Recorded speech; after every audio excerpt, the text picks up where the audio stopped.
Hello dear students, हम कर रहे हैं एल्कोहल्स, फिनॉल्स और ईथर्स सीबीएसई और आईएससी क्लास 12th के लिए अमन इंदिरा क्लासेस के यूट्यूब चैनल जिसका नाम है एआईसी लाइव। इसमें आपका स्वागत है।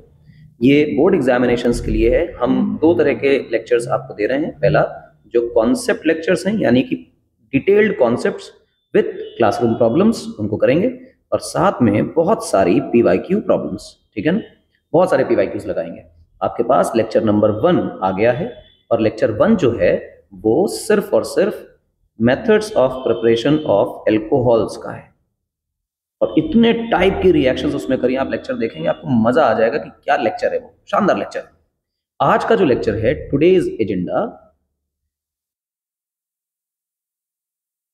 वो आज का एजेंडा पीवाईक्यूज का है, जिसमें मेजरली एल्कोहल्स को देखेंगे। कहीं कहीं पर अगर फिनॉल भी आ जाए तो उसे भी चेक कर लेंगे और कहीं कहीं ईथर आ जाए तो उसे भी चेक कर लेंगे। खैर, क्वेश्चंस की बातें हैं, क्वेश्चंस करने हैं। आइए देखिए क्वेश्चन। सबसे पहले प्रॉब्लम्स आई हैं, सब पीवाईक्यूज हैं, देखते हैं। सबसे पहले कह रहा है कि एल्कोहल्स में जो CO बॉन्ड एंगल है वो कितना है। 4 ऑप्शंस हैं। ऑप्शन में स्लाइटली ग्रेटर देन 109 और ग्रेटर देन 120, 120, 109 चेक कर लेते हैं। सबसे पहले देखते हैं कि कहानी क्या है। अगर आप किसी एल्कोहल को देखें तो एल्कोहल में OH, आप देखेंगे एल्कोहल के पास दो लोन पेयर हैं और एक सिग्मा, यानी 2 लोन पेयर 2 सिग्मा, यानी स्टेरिक नंबर जो है वो ऑक्सीजन का निकल आएगा 4 और 4 से जो इसका हाइब्रिडाइजेशन होगा वो हो जाएगा sp3। क्या बात कर रहे हो, sp3 हाइब्रिडाइजेशन, यानी ऑक्सीजन का हाइब्रिडाइजेशन है sp3 और जिस भी जगह sp3 हाइब्रिडाइजेशन होगा ज्योमेट्री होगी टेट्राहेड्रल। अच्छा, टेट्राहेड्रल ज्योमेट्री से एंगल आता है 109 डिग्री 28 मिनट्स। ये होता है परफेक्ट टेट्राहेड्रल ज्योमेट्री का एंगल। लेकिन हमारे दारू के अंदर भाई साहब 2 लोन पेयर्स हैं। अब लोन पेयर और लोन पेयर रिपल्शन करेंगे तो ये बॉन्ड यहां और यहां से दबेगा, इस वजह से ये एंगल 109 डिग्री 28 मिनट से थोड़ा सा कम हो जाएगा। तो हमारा आंसर क्या आएगा, slightly less than 109 degree 28 minutes. तो डी ऑप्शन करेक्ट है, डी फॉर देवसेना, है ना। D for Devsena is the correct option. ठीक, बहुत बढ़िया। क्या सवाल में लॉजिक था? बिल्कुल लॉजिक था, बढ़िया सवाल था। दूसरा क्वेश्चन देखते हैं।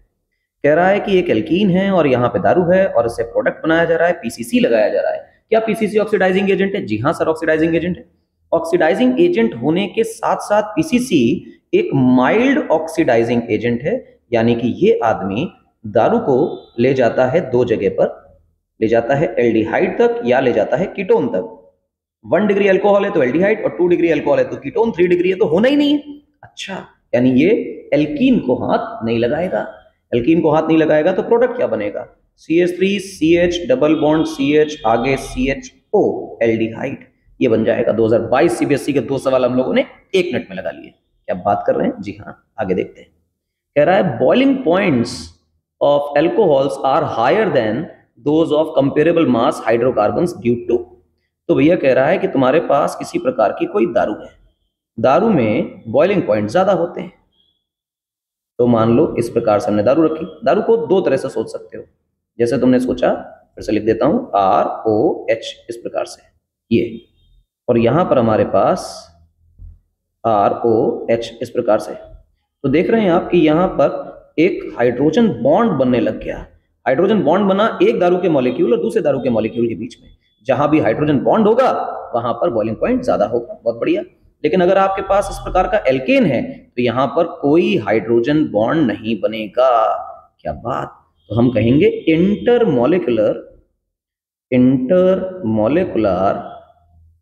H bonding is responsible for the higher boiling points of alcohols. Very good. 4th number question देखो, lower molecular mass alcohols are. ध्यान सुने बहुत इत्मीनान से। हम लोग इस बात को अच्छी तरह जानते हैं कि ROH यहाँ डेल्टा नेगेटिव, यहाँ डेल्टा पॉजिटिव रहा होगा। ये हाइड्रोफोबिक साइट है और ये हाइड्रोफिलिक साइट है। बहुत बढ़िया। यानी ये पानी में घुलना चाहती है, पानी में घुलना नहीं चाहती। जैसे जैसे कार्बन चेन बढ़ेगी सॉल्युबिलिटी डिक्रीज होगी, जैसे जैसे कार्बन चेन घटेगी सॉल्युबिलिटी इंक्रीज होगी। इसका मतलब लोअर मॉलिक्यूलर मास का मतलब है कि R चेन छोटी है तो सॉल्युबिलिटी ठीक ठीक है। अच्छा, तो कहा जाएगा मिसिबल इन ऑल प्रोपोर्शंस, यानी मेथनॉल एथेनॉल जी जान से पानी में घुलते हैं, तो सी ऑप्शन करेक्ट है। आगे बढ़िए, आगे क्या कह रहा है। 5वां नंबर सवाल, कुछ ऐसा दे दिया अल्कोहल और कह रहा है कि इसके विषय में कोई जानकारी दे दीजिए। जानकारी क्या देते हैं इसकी? इसकी जानकारी के विषय में ये कुछ ऐसी बातें पूछना चाहता है कि आप इसका आयुपेक नेम बता दीजिए। तो हम कहते हैं ठीक है, आयुपेक नेम बताने में क्या है, देखो ध्यान से। मेरा ऐसा मानना है कि C2H5 है, सबसे पहले इसका स्ट्रक्चर ठीक से बना लेना चाहिए। बनाइए, CH3, C ऊपर CH3, नीचे C2H5 है यानी CH2CH3 ऐसे लिखना चाहिए, आगे CH दारू CH3। अब अगर हम लोग, ये रही आपकी चेन, और चेन में जहां हम खड़े होते हैं डॉन भाई साहब, वहीं से लाइन शुरू होती है 1 2 3 4 5। तो मेथाइल और मेथाइल 3 पर लगे हैं, तो लिखेंगे 3,3 डाई मेथाइल। उसके बाद 5 कार्बन है तो पेंटेन। उसके बाद 2 नंबर पे ओल है तो 2 नंबर पे ओल, ये वाला ई कट जाएगा क्योंकि 2 वोवल साथ में नहीं आते, ये इसका नाम हो जाएगा। क्या बात कर रहे हैं? जी हाँ, यही बात कर रहे हैं। बढ़िया। आगे क्या है बताइए जरा, ध्यान से सुनिएगा। बहुत ही सिंपल, सरल, आसान सवाल। देखिए क्या कह रहा है। 2018 का सवाल है ये, देखिए ध्यान से। 2018 में आईयूपीएसी पूछी गई, हर साल आईयूपीएसी आ रही है बेटा, तो आपको नेमिंग तो आना ही चाहिए। ब्यूटन टू ऑल से प्रोडक्ट बनाना है CrO3 लगा करके। CrO3 क्या होता है भैया? CrO3 एक बहुत सुंदर, आराम से अच्छा ऑक्सीडाइजिंग एजेंट होता है। क्या होता है? ऑक्सीडाइजिंग एजेंट होता है, ठीक। और ये oxidising agent butan two ol, सबसे पहले समझ लो क्या है ब्यूटन टू ऑल, ये है। और उसमें CrO3 यानी कि ये है ऑक्सीडाइजिंग एजेंट। और अगर 2 डिग्री एल्कोहल ऑक्सीडाइज हो रहा है तो कॉमन सेंस से कीटोन बनने वाला है, तो आपके पास ब्यूटूओन बन जाएगा। क्या बात कर रहे हो? जी हाँ। SOCl2 ये क्लोरीनेशन करने के काम आता है। क्लोरीनेशन करने का मतलब आपके पास ब्यूटन टू ऑल है, और अगर आपने SOCl2 लगा दिया तो SOCl2 लगाने से डार्जन्स प्रोसेस कहते हैं इसे, और Cl लग जाएगा। क्लोरोबेंजीन बनाने का एक बढ़िया प्रोसेस है। 2017 में पूछा गया सवाल। क्या ये आसान है? आसान है, लल्लू है, घटिया है। आइए, कह रहा है मैकेनिज्म दे दो। किसकी मैकेनिज्म दे दो? एक आपके पास एथेनॉल का कंपाउंड है, एक मॉलिक्यूल है, उसको 413 केल्विन पे कॉन्सेंट्रेटेड H2SO4 से ईथर बनाया गया। आपको याद रखना पड़ेगा कि अगर आपके पास एल्कोहल है और आप इसको H2SO4 से 170 डिग्री सेल्सियस पर लगा रहे हैं, तो आपके पास एल्कीन बनती है, एलिमिनेशन होता है। पर अगर आप इसी H2SO4 का टेम्परेचर कम करके 140 डिग्री सेल्सियस कर दी, जो कि ये केल्विन में कन्वर्ट करके 413 आता है, तो यहां पर आपके पास ईथर बन जाता है। और अगर इसको कम करके आप 90 डिग्री सेल्सियस H2SO4 कर देते हैं तो कुछ भी नहीं बनता है, सिंपल सॉल्ट बनता है। तो ये ईथर वाली बात कर रहा है। इसका मैकेनिज्म पूछ रहा है, मैकेनिज्म बता देते हैं, मैं कोई परेशानी नहीं, लल्लू है यार, पढ़ रखा है हमने। देखो क्या हुआ, CH3CH2OH आपके पास है, ये आपकी दारू है, बहुत बढ़िया सिस्टम चल रहा है, कोई परेशानी की बात नहीं है। आपके पास H2SO4 में से H+ आएगा। H+ आएगा तो कॉमन सेंस है यार कि लोन पेयर धारी जो भी होगा उसके पास एक घमंड होगा कि हम तो दानवीर हैं, भिखारियों आओ लोन पेयर लो, तो भिखमंगा इलेक्ट्रॉन लेने चला जाएगा। CH3CH2O, इधर H इधर H, एक लोन पेयर देने वाले पे प्लस चार्ज, ऑक्सीजन पे प्लस चार्ज। ये बहुत गंदा काम किया पूरी रिएक्शन में। और जब भी ऑक्सीजन पे प्लस चार्ज होता है, ऑक्सीजन सारे बॉन्ड तोड़ देता है पर अपना प्लस चार्ज खत्म करता है, तो कार्बन से बॉन्ड टूटेगा, वाटर लिविंग ग्रुप की तरह निकल जाएगा। वाटर बेसिक नहीं होता, इस वजह से अच्छा लिविंग ग्रुप होता है। तो बन गया CH3CH2 कटायन। अच्छा, अब यहां से एलिमिनेशन हो सकता है अगर इसको ठीक ठाक एनर्जी मिले, यानी कि टेम्परेचर ज्यादा हो। पर क्योंकि सवाल में टेम्परेचर 413 का दे रखा है, तो ये बहुत कम टेम्परेचर है कि एलिमिनेशन नहीं करा सकता। इस वजह से ये कटायन जो है ये अपने जैसे दूसरे मॉलिक्यूल के पास रिएक्ट करने जाता है। CH3CH2OH, इसके पास दो लोन पेयर हैं, एक लोन पेयर एक कटायन, अच्छी दोस्ती है इनके बीच की।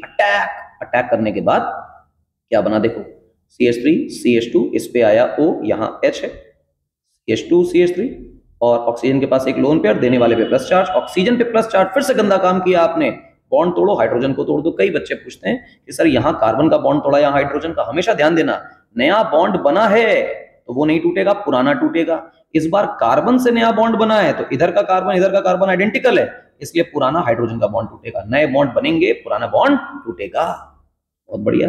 देखो प्रोडक्ट क्या बन के आ रहा है, CH3 CH2O CH2 CH3 और यहां से H+ बाहर हो गया, इसलिए एसिड कैटलिस्ट की तरह बिहेव करता है। ये पूरी मैकेनिज्म है भाई साहब, शानदार मैकेनिज्म है। जी हाँ, 3 स्टेप में थी।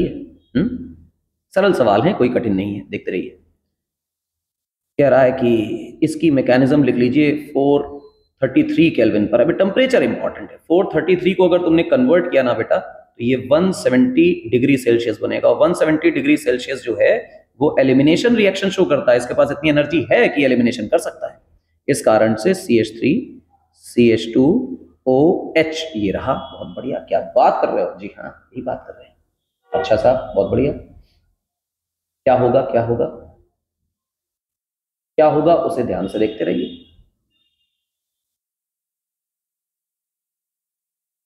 इसके बाद आपको देखना पड़ेगा कि हुआ क्या। इसके पास 2 लोन पेयर थे, एसिड का H+ आया। टेम्परेचर स्पेसिफिक रिएक्शन है, याद रखिएगा। 170 डिग्री सेल्सियस है, एलिमिनेशन देगी। पहले 413 थी, 140 डिग्री सेल्सियस थी, एलिमिनेशन नहीं, ईथर फॉर्मेशन दे रही थी। यहां पे एक अटैक करेगा। अटैक देखो ध्यान से क्या बन रहा है। ऑक्सीजन पे 2 हाइड्रोजन जुड़ जा रहे हैं और भिकमंगे जुड़ेंगे, ऑक्सीजन पे प्लस चार्ज आएगा और ऑक्सीजन वाटर बनकर बाहर हो जाएगी। जल प्रवाह हो गया, पानी पानी हो गया, निकल गया बाहर। और बाजू में क्या बन गया बेटा, CH2+। ये जो बनकर आया ये बहुत स्टेबल नहीं है, क्योंकि कार्बोकेटायन है, कैटायन कभी भी स्टेबल नहीं होते। तो यहां पर हमने रखा H। अब क्योंकि टेम्परेचर काफी ज्यादा है, इस टेम्परेचर के पास एनर्जी है कि एलिमिनेशन करा सकती है। इस सिग्मा बॉन्ड को तोड़कर पाई में कन्वर्ट कर सकती है। यहाँ का बॉन्ड टूट जाएगा, H भिखारियों की तरह निकल जाएगा। यहाँ से H+ बाहर, CH2 double bond CH2 alkene बन के तैयार हो जाएगी। क्या बात कर रहे हैं आप। जी हाँ, यही बात कर रहे हैं। बहुत बढ़िया, क्या इजी है, बहुत इजी है, आसान से भी आसान है, मजे से भी मजेदार है। देखते रहिए, खुश होते रहिए। पुराने क्वेश्चन है, 2018 का है ये क्वेश्चन नया। तो क्या कह रहा है, सवाल कह रहा है कि ऑर्थो नाइट्रोफिनॉल स्टीम वॉलेटाइल है, यानी बहुत ज्यादा वॉलेटाइल है, आसानी से स्टीम में कन्वर्ट हो जाता है। लेकिन पैरा नाइट्रोफिनॉल लेस वॉलेटाइल है, कारण बताइए। कारण बताते हैं। सबसे पहले फिनॉल भाई साहब के दर्शन कर लें। ऑर्थो नाइट्रोफिनॉल का मतलब ऑर्थो पोजीशन पे नाइट्रो लगा लीजिए, फिर आप फिनॉल के दर्शन करिए, फिर आप पैरा पोजीशन पे नाइट्रो लगा लीजिए। आप सबको पता है कि यहाँ पे इंट्रा मोलिकुलर हाइड्रोजन बॉन्डिंग होगी और यहां पर इंटर मोलिकुलर हाइड्रोजन बॉन्डिंग होगी। और जहां पर इंटर मोलिकुलर हाइड्रोजन बॉन्डिंग होती है, जैसे ये हमारा मॉलिक्यूल है महान और पैरा पोजीशन वाला, तो पैरा नाइट्रोफिनॉल में हमारी इंटर मोलिकुलर हाइड्रोजन बॉन्डिंग है, जिसकी वजह से एक मॉलिक्यूल के साथ दूसरा मॉलिक्यूल आसानी से जुड़ सकता है। अब ध्यान से देखिएगा, एक तो इनकी पैकिंग फ्रैक्शन भी अच्छा होता है, एक दूसरे के ज्यादा नजदीक आ सकते हैं। ये हाइड्रोजन बॉन्ड बन रहे हैं, जितने ज्यादा हाइड्रोजन बॉन्ड बनते जाएंगे उतना ज्यादा इनका बॉइलिंग पॉइंट बढ़ता जाएगा, वॉलेटिलिटी कम होती चली जाएगी, ज्यादा वॉलेटाइल कंपाउंड नहीं रह जाएगा। क्या बात कर रहे हैं आप। जी हाँ, यही बात कर रहे हैं। आप इसकी हाइड्रोजन बॉन्डिंग को इधर से भी शो कर सकते हैं और हाइड्रोजन बॉन्डिंग को इससे भी शो कर सकते हैं।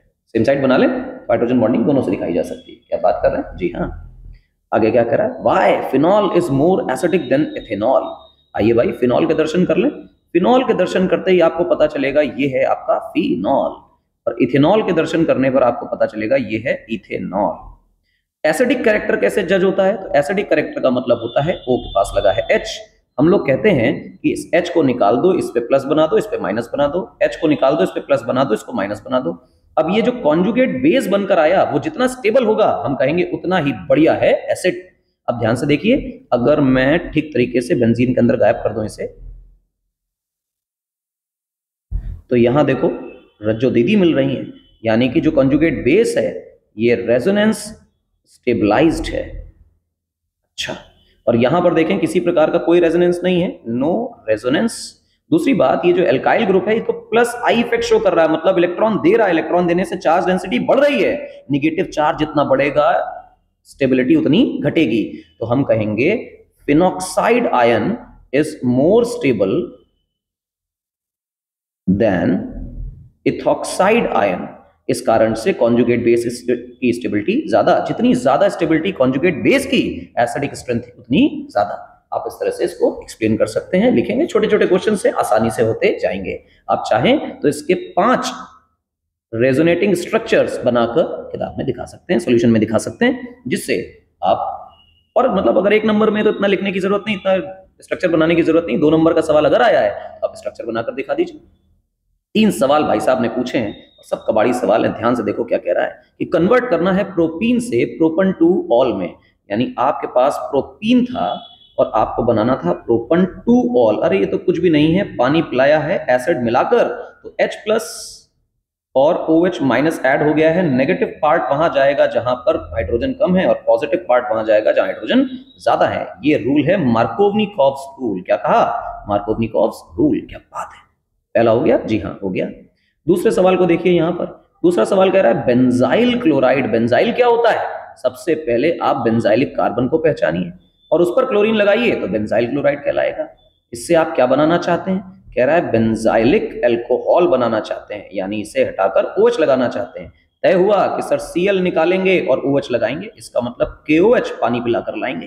प्लस और माइनस, क्योंकि ये एलिफेटिक कार्बन है, इस वजह से आप देखेंगे कि SN1 SN2 दोनों देगा, न्यूक्लियोफाइल अटैक करेगा, लीविंग ग्रुप निकल जाएगा, अल्कोहल बन जाएगा। क्या बात। सी को प्यार से देखें, सी क्या कह रहा है आपसे? सी कह रहा है इथाइल मैग्नीशियम ब्रोमाइड। अरे सर ये तो हमारा ग्रिग्नार्ड रिएजेंट है। जी हाँ, ग्रिग्नार्ड रिएजेंट है। हालांकि मैं प्लस माइनस लिख देता हूं हमेशा ताकि आपको सवाल लगाने में प्रॉब्लम ना हो, ऑल्दो ये कोवेलेंट होते हैं। इससे बनाना है प्रोपन 1 ऑल। याद करो ग्रिग्नार्ड रिएजेंट का रिड्यूसिंग एजेंट है, जी जान से रिड्यूसिंग एजेंट है। रिड्यूस करके अल्कोहल बना रहा है, मतलब पक्का एल्डिहाइड था। क्या इसमें 2 कार्बन है और इसमें 3 कार्बन है, मतलब हमारे एल्डिहाइड से 1 कार्बन आना चाहिए। तो आप एक काम करिए, सबसे पहले ले लीजिए फॉर्मल डिहाइड को और फॉर्मल डिहाइड की रिएक्शन करा लीजिए C2H5MgX से। MgX क्या Br कर लो, कोई परेशानी नहीं। ये अटैक करेगा, इस पे अटैक हो जाएगा। अटैक होने के बाद क्या होगा वो देखना आपके लिए अधिक इंपॉर्टेंट है। देखिए साहब, यहीं पर लिख दे रहा हूं, आपके पास बचा HCO माइनस, यहाँ H और नीचे आ गया C2H5। जैसे ही आप इसका हाइड्रेशन करेंगे, इसे पानी पिलाएंगे, पानी पिलाते ही आएगा CH2OH और यहाँ आया C2H5। अरे सर ये तो प्रोपेनॉल बन गया। जी हाँ, प्रोपेनॉल बन गया। एकदम सिंपल कन्वर्जेंस हैं और ये CBSE 2016 में आया हुआ सवाल है, मुश्किल नहीं है, आसान है। फिर देखो क्या कह रहा है, पिक्रिक एसिड बनाना है। I will convert picric acid from phenol. Phenol साहब से पिक्रिक एसिड बनाना है, तो मतलब ये है अपना फिनॉल। अच्छा, और इससे पिक्रिक एसिड कैसे बनता है? 2,4,6 ट्राई नाइट्रोफिनॉल को हम लोग नाम दिया करते हैं पिक्रिक एसिड। क्या नाम देते हैं? पिक्रिक एसिड नाम देते हैं। क्या बात है, पिक्रिक एसिड हो गया ये। क्या पिक्रिक एसिड बनाना है हमें? जी हाँ, पिक्रिक एसिड बनाना है। कैसे बना पाएंगे पिक्रिक एसिड? देखिए पिक्रिक एसिड कैसे बनाते हैं। आप इस बात को अच्छी तरह जानते हैं कि HNO3 कॉन्सेंट्रेटेड और H2SO4 कॉन्सेंट्रेटेड अगर लिया जाता है तो नाइट्रेशन हो जाता है फिनॉल का ऑर्थो पैरा पोजीशन पे। अगर मैं इस HNO3 को एक्सेस में ले लूं तो क्या नाइट्रेशन हर पॉसिबल जगह पे हो जाएगा? जी हाँ, हर जगह पे हो जाएगा। कह देते हैं कि 3-3 मोल ले लीजिए HNO3 को तो बात बन जाती है। क्या बात। पहला हो गया। टोलुइन बनाना है फिनॉल से, यानी आपके पास फोटो दी हुई है फिनॉल की और आपको इससे पहुंचाना है टोलुइन। सर एक कार्बन ऐड करना है इसमें, तो ये तो डायरेक्ट नहीं हो सकता। कोई बात नहीं, हमने सिखाया हुआ है कि जिंक डस्ट लेकर भाग जाता है किसकी? फिनॉल की ऑक्सीजन, है ना। और Zn और Hg कपल लेके भाग जाता है किसकी? बेंजल्डिहाइड की ऑक्सीजन। तो ये याद रखना पड़ेगा। जिंक डस्ट के साथ गर्म करेंगे, ये शुद्ध रूप से बेंजीन में कन्वर्ट हो जाएगा। बेंजीन में अगर आलू कालू 3 की प्रेजेंस में एनहाइड्रस कंडीशन में अगर हम लोग रिएक्शन करा देते हैं CH3Cl की, तो आपको याद होगा कि ये एल्काइलेशन रिएक्शन है। एल्काइलेशन का मतलब फ्रीडल क्राफ्ट एल्काइलेशन रिएक्शन है। ये बना प्लस, और प्लस का मतलब इलेक्ट्रोफाइल बेंजीन पे अटैक करेगा, बेंजीन पे जुड़ जाएगा तो टोलुइन कन्वर्ट हो जाएगा। क्या याद रह जाएगा? बिल्कुल रह जाएगा, याद रखना है बेटा, कोई दिक्कत बिल्कुल भी नहीं। आइए आगे देखते हैं। Which of the following acid react with AC2O to form aspirin. Aspirin किससे बनता है? सबको पता है सैलिसिलिक एसिड से एस्प्रिन बनता है यार। ये है सैलिसिलिक एसिड। 2022 का सवाल है। कितना घटिया क्वेश्चन, डायरेक्ट पूछा जाने वाला सवाल है ये, है ना। तो कोई ऐसी चमत्कार की बात नहीं है। सैलिसिलिक एसिड से बनता है एस्प्रिन। देख लो कैसे बनता है, एक बार रिएक्शन भी लिख देते हैं तुम्हारे लिए, ध्यान से देखो एस्प्रिन कैसे बना। ये रहा आपके पास सैलिसिलिक एसिड, और सैलिसिलिक एसिड में अगर आप वही AC2O यानी CH3 CH2 whole twice O लगाते हैं और एसिडिक मीडियम में, तो एसिड वाले पार्ट पर कुछ नहीं होता और यहां पर लग जाता है इस प्रकार से, और ये कहलाता है एस्प्रिन और ये कहलाता है सैलिसाइलिक एसिड। कोई दिक्कत वाली बात बिल्कुल नहीं। एक एंटी इन्फेक्टेंट से हम लोग एक दर्द की गोली बना रहे हैं, क्या बात, केमिस्ट्री का जादू है ये। देखते रहिए आगे, देखिए क्या कह रहा है। Which of the reaction is used to prepare salicylaldehyde. Salicylaldehyde बहुत सिंपल याद रखने वाली बात है कि रीमर टीमन एक ऐसी रिएक्शन है जिससे हम लोग सैलिसल्डिहाइड बनाया करते हैं। ठीक है मेरी बात? जी हाँ। तो हमारा करेक्ट ऑप्शन क्या है? करेक्ट ऑप्शन है रीमर टीमन रिएक्शन। सर कोलबेस से क्या बनाते हैं? कोलबेस से बनाते हैं सैलिसिलिक एसिड। बहुत बढ़िया। इटार्ट से क्या बनाते हैं? इटार्ट से बनाते हैं बेंजल्डिहाइड। इटार्ट से क्या बनाते हैं? बेंजल्डिहाइड। स्टीफन्स रिडक्शन क्या होता है? स्टीफन रिडक्शन भी एसिड को रिड्यूस करता है, एसिडलाइड को रिड्यूस करता है ना, ईस्टर को रिड्यूस करता है। किसमें? एसिडलाइड को रिड्यूस करता है एल्डिहाइड में। तो ये याद रखने वाली बात है। रीमर टीमन का प्रोडक्ट क्या था? रीमर टीमन का प्रोडक्ट सैलिसल्डिहाइड ही तो था। कह रहा है why phenols do not undergo SN reactions easily. तो चलो फिनॉल की अगर पिक्चर नहीं बनाओगे तो तुम्हें पता कैसे चलेगा कि फिनॉल क्यों एसएन रिएक्शन नहीं कर रहा। तो कोई एक न्यूक्लियोफाइल आया और न्यूक्लियोफाइल ने कहा कि भैया तुम पर डेल्टा माइनस है और कार्बन तुम पे डेल्टा प्लस है, हम तुम पे अटैक कर रहे हैं, इसको लिविंग ग्रुप की तरह निकाल दो। और ये एक्सपेक्टेशन में आ गया लोगों के कि यहाँ न्यूक्लियोफाइल निकलेगा और यहाँ पे OH माइनस निकलेगा।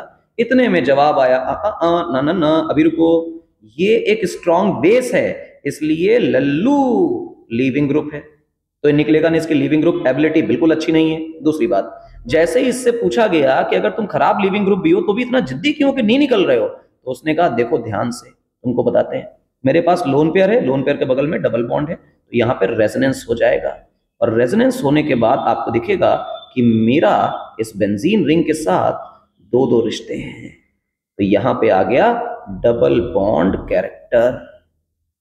Double bond character, double bond आ गया, डबल बॉन्ड आ गया मतलब बॉन्ड स्ट्रेंथ बढ़ गई। बॉन्ड को तोड़ना मुश्किल है, मुश्किल नहीं नामुमकिन है, आसानी से नहीं टूटेगा। इस वजह से फिनॉल में न्यूक्लियर रिएक्शंस आसानी से नहीं होती, डाउस प्रोसेस में होती हैं। 773 केल्विन तक गर्म करना पड़ता है तब जाकर वो रिएक्शन होती है, ये रीजन है।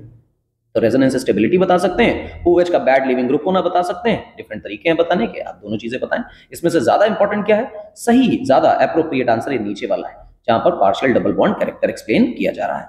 ये सवाल भी आप देखेंगे 2022 में ही पूछा गया है, बहुत पुराना सवाल नहीं है। चलिए आगे देखते हैं क्या है। कह रहा है कि आपके पास ऑर्थो मेटा नाइट्रोफिनॉल है और फिनॉल इसमें पापा ग्रुप है, तो उसको फर्स्ट प्रायोरिटी देंगे, तो कहेंगे 2,3 डाई नाइट्रो, है ना। उसके बाद नाम दे देंगे फिनॉल। फिनॉल आईयूपैक नेम है, इसमें कोई परेशानी नहीं है, कुछ और सोचने की आवश्यकता नहीं है, ये आपका नाम आ गया। और ये CBSE 2018 का सवाल है, बहुत पुराना नहीं है और मुश्किल भी नहीं है। कह रहा है predict the major product when sodium ethoxide reacts with tertiary butyl chloride. Sodium ethoxide क्या, सबसे पहले समझो। इथॉक्साइड में इथेन बनाना पड़ेगा, O- Na+, ये इथॉक्साइड है। टर्शरी ब्यूटाइल क्लोराइड क्या है समझो। क्लोरीन किसी कार्बन पे लगा है, उसके 3 वैलेंसीज होंगी। अगर वो 3 डिग्री का है तो टर्शरी है, तो 1, 2, 3 और 4 4 इस बदतमीज के कार्बन है तो ब्यूटाइल है, और क्लोरीन लगा है तो क्लोराइड है। मजा आ गया। ये माइनस है और यहाँ पे डेल्टा माइनस, इस पे डेल्टा प्लस रहेगा, तो लॉजिकली माइनस को प्लस पसंद है, अटैक हो जाएगा। अटैक होगा तो लिविंग ग्रुप बाहर हो जाएगा। बाहर होते ही आपको दिखाई देगा कि भैया NaCl निकल गया। NaCl निकल गया तो बना क्या? CH3 CH2, है ना।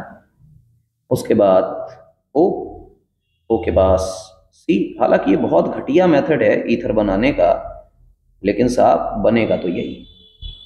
It is one of the poor method और पुअर तरीका ऑफ फॉर्मिंग, है ना। ये याद रखने की बात है, कुछ खास इसमें है नहीं। उसका कारण है कि ये जो न्यूक्लियोफाइल अटैक कर रहा है वो SN2 मैकेनिज्म से अटैक कर रहा है, और SN2 इतना हिंडर्ड कार्बन पे होता नहीं है, लेकिन प्रोडक्ट यही बनने वाला है, कुछ और नहीं कर सकते। घटिया सवाल है ना। अगर ठीक से देखें तो यहाँ SN2 होना ही नहीं चाहिए, लेकिन अगर आप जबरदस्ती इसकी रिएक्शन कराना चाहेंगे तो प्रोडक्ट यही बनेगा जो लिखा हुआ है। ठीक है, 2018 का सवाल है, आंसर यही है।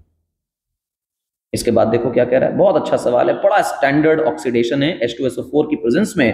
कह रहा है कि आप फिनॉल को ऑक्सीडाइज कर दीजिए। जब Na2Cr2O7 यानी डाइक्रोमेट की प्रेजेंस में अगर हम ऑक्सीडाइज कराते हैं तो हमारे पास जो आंसर है वो आता है क्विनोलीन। क्या आता है? क्विनोलीन। ये प्रोडक्ट है, इसे नाम दिया जाता है बेंजोक्विनोन। क्विनोलीन कहां से बोल रहे थे हम? बेंजोक्विनोन। बोल कुछ रहे हैं, लिख कुछ रहे हैं, कोई बात नहीं है।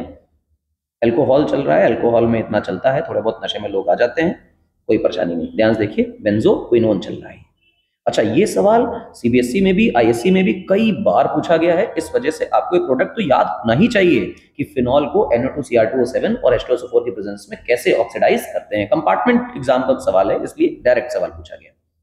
खैर आगे देखते हैं। कह रहा है इस बदतमीज का आयुपैक नेम बता दो। तो देखो ध्यान से, ये बेंजीन है, भाड़ में जाए। यहाँ पे डबल बॉन्ड है, पापा ग्रुप। उसके बाद दारू है, दारू तो और पापा ग्रुप है। तो चुपचाप से यहाँ पर आपको एक चेन ले लेनी है। चेन ले लीजिए, तो ऐसी चेन हो गई, या तो ओपन चेन या तो क्लोज चेन, दो में से एक ही ले सकते हैं। ओपन ले लिया।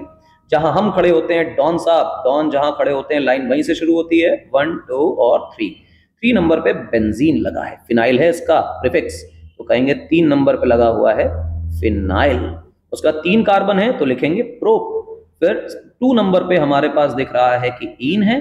अच्छा, और उसके बाद 1 नंबर पे दिख रहा है कि ओल है, यहाँ पे वॉवल है, यहाँ वॉवल है, इस ई को लिखने की आवश्यकता नहीं है। क्लियर है मेरी बात? जी हाँ, बिल्कुल क्लियर है। अच्छा, एक खास बात कि आयुपैक नेम में आप बुक्स में भी देखेंगे कि स्पेस देकर लिखा होता है, बट एक्चुअली आयुपैक नेमिंग में स्पेस की कोई जगह नहीं होती। ठीक, आयुपैक नेम पूछ रहा है फिर से, देखो ध्यान से। ये सबसे बड़ी चेन है जो मैं अभी आपको दिखा रहा हूं। 1 2 और 3 लिखते हैं। ये मेथाइल सब्स्टिट्यूएंट है और ये मेथॉक्सी सब्स्टिट्यूएंट है। 2 नंबर पे दोनों लगे हैं, तो हमें लिखना चाहिए 2 नंबर पे मिथॉक्सी, और फिर 2 ही नंबर पे आपके पास मिथाइल है। 3 कार्बन की सीधी चेन है, तो इसको नाम क्या देंगे बेटा? प्रोपेन। क्या नाम देंगे? प्रोपेन। 2017 का घटिया सवाल है ना। अच्छा, ये देखिए अगला क्या कह रहा है। ये भी वही बातें बोल रहा है। हमारे पास बहुत बढ़िया सी एक चेन है, ये बड़ी सी चेन है, 3 कार्बन की चेन है। 3 कार्बन की चेन ले ली हमने, और हमने 3 कार्बन की चेन में इसे नाम दिया कुछ 1 2 और 3। बहुत बढ़िया है।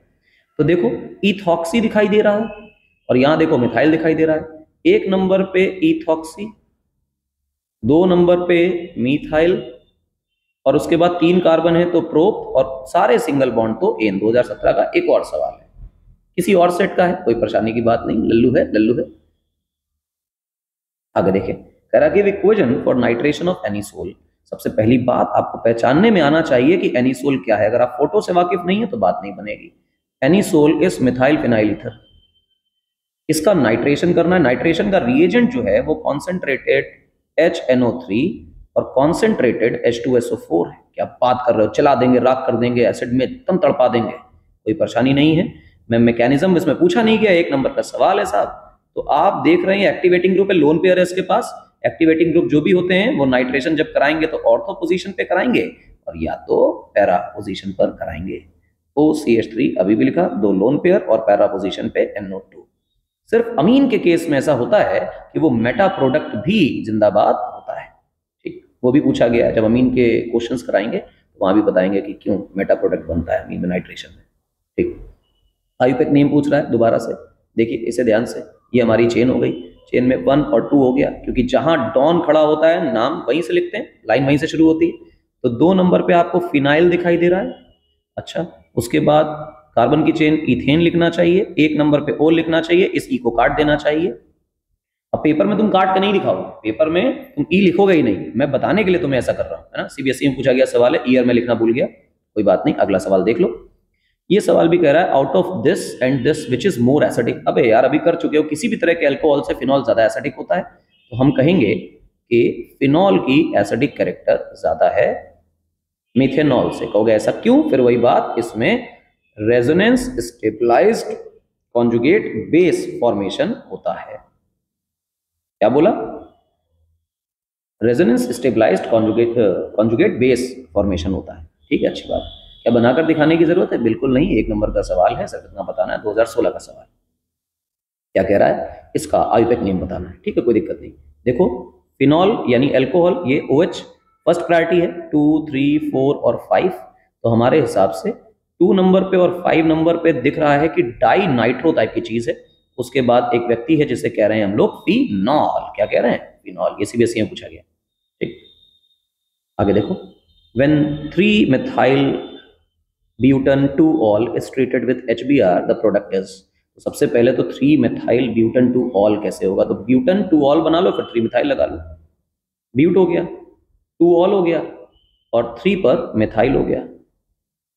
इसको कह रहा है कि इसने HBr से रिएक्ट कराया है। अब यार ये HBr से कैसे रिएक्ट करेगा? बहुत ही सिंपल, बड़ा सिंपल, इसका मैकेनिज्म वगैरह सब देना है, दे देते हैं, इसमें कोई परेशानी की बात नहीं है। ध्यान से देखो, हम लोगों ने HBr लिया है, एक्वस लिया होगा तो एसिडिक कैरेक्टर होगा। तो दारू को पहले हम लोग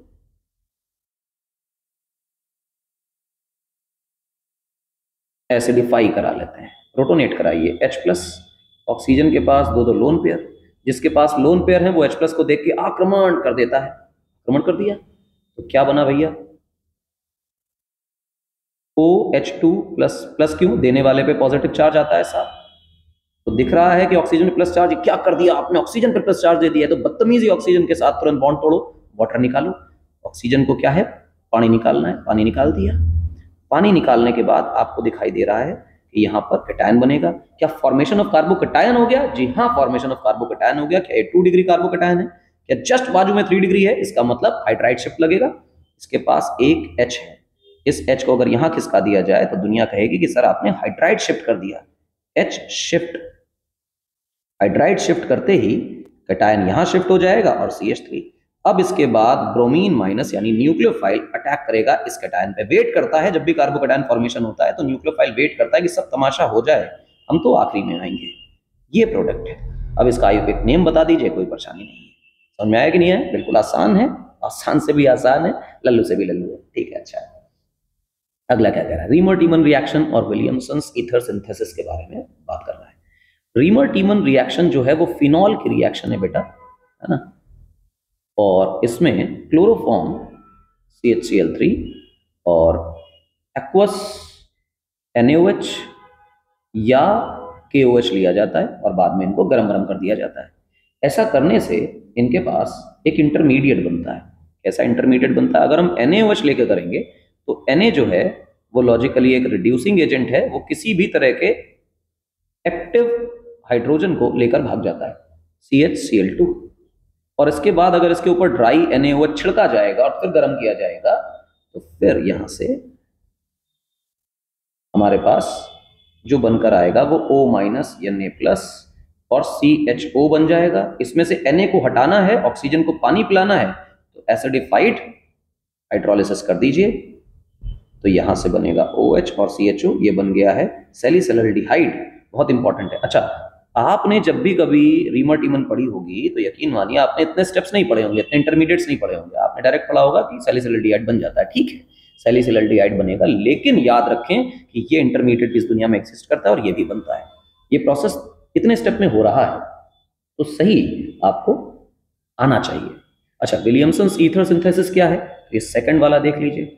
सेकंड वाला तो ये है कि आपके पास लगा लीजिए कि कोई एक इथॉक्साइड या मिथॉक्साइड या एल्कोक्साइड आयन है बेसिकली, और आपके पास एक एल्काइल हैलाइड है जैसे ये। अब ध्यान दीजिए, ये माइनस है और देखिए ये प्लस है। अच्छा, ये जो सबस्ट्रेट है इसे 1 डिग्री और 2 डिग्री होना चाहिए, 3 डिग्री पे इतनी रेडिली रिएक्शन नहीं होती। इस पर अटैक करेगा, अटैक करेगा, शटैक करेगा और Br बाहर हो जाएगा। तो हमारे लिए NaBr इस दुनिया से निकल गया और CH3O CH3 बन गया। किसी भी प्रकार के ईथर बनाए जा सकते हैं, मजा आ जाती है। SN2 बात होता है मैकेनिज्म का। ठीक है, अगला क्या कह रहा है? कह रहा है फिनॉल से टोलुइन बना दीजिए। वही पुरानी कहानी अभी रिपीट हुआ है क्वेश्चन में, दोबारा एक बार बता देता हूँ। सबसे पहले जिंक डस्ट ले लीजिए, उसको हीट करिए तो बेंजीन में कन्वर्ट हो जाएगा। फिर फ्रीडल क्राफ्ट एल्काइलेशन यानी CH3Cl और AlCl3 एनहाइड्रस कंडीशन में करा दीजिए तो आपके पास टोलुइन बनके तैयार हो जाएगा। तो पुरानी रिएक्शन अभी भी इसी लेक्चर में की थी, 1 मिनट में ये भी हो गई। 2019 का सवाल है लल्लू। इथेनॉल से इथेनॉल बनाना है। ये इथेनॉल क्या होता है? इथेनॉल बढ़िया वाली वही पेय पदार्थ है जो आपको पसंद है, आपकी पसंदीदा इथेनॉल आ गई। इथेनॉल में अगर आप PCC डाल दें, देखिए 1 डिग्री अल्कोहल है, अगर आप KMnO4 से ऑक्सीडाइज कराएंगे एसिड में चला जाएगा। PCC, PDC, NBS ले लें, माइल्ड ऑक्सीडाइजिंग एजेंट की प्रेजेंस में ये आदमी जाएगा एल्डिहाइड में, इथेनॉल बन गया। क्या बात है, PCC लगाना था जी, PCC लगाना था। लल्लू है, अति लल्लू। अगला देखो, एक एरोमेटिक कंपाउंड है, बहुत लंबा सवाल है, इतने लंबे सवाल से बच्चे डरते हैं, बिल्कुल नहीं डरना, लल्लू सवाल है। एक एरोमेटिक कंपाउंड है, बढ़िया, बेंजीन पकड़ लिया हमने, ए है। उसका ट्रीटमेंट किया CH3 और KOH से। इसका मतलब ये आदमी रीमर टीमन का रिएजेंट है। रीमर टीमन की रिएक्शन जो है वो पक्का पक्का फिनॉल से होती है, तो फिनॉल लगाया हम लोगों ने, यानी कि ये हमारा ए हो गया, बहुत बढ़िया। ए की रिएक्शन कराई CHCl3 और KOH से, हमने कहा ठीक है। इसके दो प्रोडक्ट बनते हैं, दो प्रोडक्ट का मतलब दो प्रोडक्ट बनेंगे साथ। दो प्रोडक्ट कौन से बनेंगे? ऑर्थो और पैरा बनेगा। जो ऑर्थो बनेगा वो ज्यादा स्टेबल होगा इंट्रामोलिकुलर हाइड्रोजन बॉन्डिंग की वजह से, जिसे सैलिसल्डिहाइड कहेंगे। और पैरा प्रोडक्ट भले इसका बॉइलिंग पॉइंट ज्यादा होगा लेकिन ये कम स्टेबल होगा क्योंकि इसमें इंट्रामोलिकुलर हाइड्रोजन बॉन्डिंग नहीं होगी। यानी इनमें से एक आदमी हो गया बी, एक आदमी हो गया सी, कोई परेशानी नहीं। Both of which give same product when distilled with zinc dust. साहब अगर हम इसको जिंक डस्ट से ले जा करके गर्म कर दें और इसे भी जिंक डस्ट से ले जा करके गर्म कर दें, तो हमें पता है कि ऑक्सीजन बहुत सारी है और जिंक डस्ट सबकी ऑक्सीजन लेके नहीं भागता है। जिंक डस्ट ऑक्सीजन लेके भागता है फिनॉल की और ZnHg ऑक्सीजन लेके भागता है बेंजल्डिहाइड की। अच्छा, इसका मतलब ये पूरी तरह बेंजीन में कन्वर्ट होगा? नहीं, बेंजल्डिहाइड बनेगा क्योंकि एल्डिहाइड को छू नहीं पाएगा। अब क्योंकि बेंजीन में OH बचा नहीं, तो चाहे इसे ले लो चाहे इसे ले लो, कोई रिस्पेक्टिव पोजीशंस नहीं है, दोनों के दोनों बेंजल्डिहाइड है, सेम है। और सेम प्रोडक्ट क्या बना रहे हैं? सेम प्रोडक्ट बी बना रहे हैं, यानी इसे भी तुम बी ही कहोगे और इसे भी तुम बी ही कहोगे। अच्छी बात, आगे पढ़ो। Oxidation of B gives a C with molecular formula फलाना। अच्छा, इसका ऑक्सीडेशन कर दो, लेट्स से KMnO4। तो हमने कहा यार एल्डिहाइड है, ऑक्सीडाइज होने के बाद पक्का पक्का एसिड में कन्वर्ट होगा, ये तो बेंजोइक एसिड है। अच्छा, ये सी है हमारा। अच्छा, अब कह रहा है कि ये जो कुछ भी बनकर आया था सी, इसका सोडियम सॉल्ट ले लें। तो हमने कहा ठीक है, सोडियम सॉल्ट ले लेते हैं, यानी कि सोडियम बेंजोएट। ठीक, अच्छा, सोडियम बेंजोएट लिया। On heating with soda lime gives D. तो हमने कहा सोडा लाइम क्या होता है? तुमने कहा NaOH होता है और CaO होता है, इसको हीट कर दो। ये तो सोडा लाइम डीकार्बोक्सिलेशन है, CO2 निकाल देंगे, बहुत बढ़िया। और ये एग्जैक्टली वही कंपाउंड बनेगा जो डी है। तो हमने कहा तो बेंजीन बन गया, CO2 निकला तो। और कह रहा है ए के डिस्टिलेशन से भी बन सकता था, जिंक डस्ट और हीट की, तो यही बनेगा, बेंजीन ही बनेगा। तो ये हमारा डी है। क्या हम ABCD पता कर पाए? जी हाँ, ए फिनॉल है। अच्छा, और जो बाद में इससे बन रहे थे वो ऑर्थो और पैरा सैलिसल्डिहाइड थे, या एक सैलिसल्डिहाइड था और एक पैरा प्रोडक्ट था। दोनों से जिंक डस्ट किया तो फिर हमारे पास बेंजल्डिहाइड बना, ये बी था। ऑक्सीडाइज किया, बेंजोइक एसिड बना, ये सी था। अगर इसका सोडा लाइम डीकार्बोक्सिलेशन करेंगे तो बेंजीन बनेगा, वो डी होगा। क्या यह सरल सवाल है? बहुत ही लल्लू सवाल है, आसानी से हो गया। अगला देखें, अगला सवाल है कोल्बेज रिएक्शन लिख दो। कोल्बेज रिएक्शन डायरेक्ट कौन पूछता है यार इस दुनिया में? कोल्बेज रिएक्शन होती है बेटा फिनॉल की। दुनिया वाले फिनॉल से बेंजोइक एसिड बनाने के लिए कोल्बेज रिएक्शन ढूंढते हैं। तो आपने कहा नहीं नहीं, हम तो NaOH लाएंगे। NaOH लाएंगे, इसका मतलब पानी निकल जाएगा, क्योंकि हमारा फिनॉल एसिडिक नेचर का होता है और सोडियम फिनॉक्साइड बन जाएगा। सोडियम फिनॉक्साइड में अगर हम CO2 और एसिडिक मीडियम में ऐड कराएं तो इससे हमारे पास बनकर आता है बेंजोइक एसिड। क्या बनकर आता है बेटा? Benzoic acid. बड़ा सिंपल है, बड़ा सरल है, लल्लू सा है। Two hydroxy benzoic acid, salicylic acid है ये है सैलिसिलिक एसिड। तो भैया सैलिसिलिक एसिड बनाने के लिए हम लोग कोल्बेज रिएक्शन का इस्तेमाल करते हैं। ठीक है, अच्छा है। Two hydroxy benzoic acid. Friedel Crafts alkylation of anisole. तो सबसे पहले आप एनिसोल का चित्र बना लीजिए। तो आप एनिसोल का जब चित्र बनाएंगे तो उसके लिए आपको करना पड़ेगा CH3Cl और रिएक्शन कराएंगे AlCl3 एनहाइड्रस की प्रेजेंस में। इसकी प्रेजेंस में आप जानते हैं बॉन्ड टूटता है, यहाँ माइनस और यहाँ प्लस आता है। ये इलेक्ट्रोफाइल है, इलेक्ट्रोफाइल ऑर्थो या इलेक्ट्रोफाइल पैरा पोजीशन पे जुड़ जाता है। जोड़ दीजिए साहब। जोड़ने पर आपको दो प्रोडक्ट्स मिलेंगे, एक तो ये बना OCH3 और यहाँ पे आएगा CH3। अरे यार एल्काइलेशन का डाला मैंने, पढ़ा भी नहीं ठीक से, ये तो एसाइलेशन लिख कर दे रहा है। इतना नहीं परेशान होते, हम लोग 2 मिनट में एसाइलेशन भी कर लेंगे। चिंता ना करो, नजर पड़ गई, वरना सवाल उल्टा ही हो जाता है यार। CH3COOCl AlCl3 की प्रेजेंस में, और ये एनहाइड्रस होना चाहिए। फिर से कहानी वही है, Cl का बॉन्ड टूटेगा, यहाँ माइनस यहाँ प्लस आएगा, ये प्लस ऑर्थो पोजीशन पे भी जाएगा और यही प्लस पैरा पोजीशन पे भी जाएगा, दो प्रोडक्ट बन जाएंगे। क्या रिपीट टेलीकास्ट है? अरे यार, एल्काइलेशन एसाइलेशन का जब मैकेनिज्म ही एक है तो अंतर कहां से पाओगे? तो दो प्रोडक्ट बनकर तुम्हारे सामने तैयार हो जाएंगे। OCH3 आ जाएगा और C डबल बॉन्ड O, और यहाँ आया CH3। क्या ये आसान है? आसान से भी आसान है, शान से भी शानदार है। आइए देखिए अगला, अगला क्या कह रहा है। अगला बहुत आसान सवाल है बेटे, ध्यान से देखो। कह रहा है फिनॉल से टोलुइन बना लो। क्या हम ये कर चुके हैं? तो ये रिपीट है, मैं तीसरी बार नहीं करने जा रहा हूँ, आज के लेक्चर में ही 2 बार हो गया है। फॉर्मल्डिहाइड से इथेनॉल बनाना है, ध्यान से देखो। फॉर्मल्डिहाइड है तुम्हारे पास, इससे बनाना है इथेनॉल।